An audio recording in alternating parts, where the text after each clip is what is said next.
क्या तुम्हें भी लगता है कि कल से शुरू करूंगा?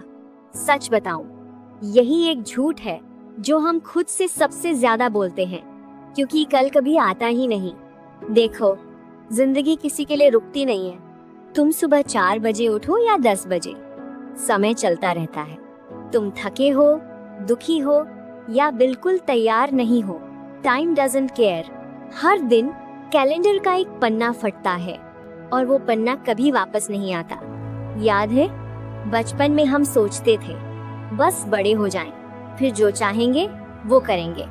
लेकिन अब हम बड़े हो चुके हैं, फिर भी हम अपने सपनों को कल पर टाल रहे हैं। और सबसे दर्द की बात पता है क्या है? कुछ साल बाद हम आज की इसी जवानी को याद करके कहेंगे, काश उस समय थोड़ा और मेहनत कर ली होती। अगर आज तुम्हारे पास समय है तो समझ लो तुम्हारे पास सबसे बड़ी दौलत है। पैसा खोकर वापस कमाया जा सकता है, लेकिन टाइम कभी वापस नहीं आता। इसलिए खुद से एक सवाल पूछो, तुम अपना समय कहाँ खर्च कर रहे हो? फोन पर, एंडलेस स्क्रॉलिंग में, या उस जिंदगी को बनाने में जिसका सपना तुम रोज देखते हो?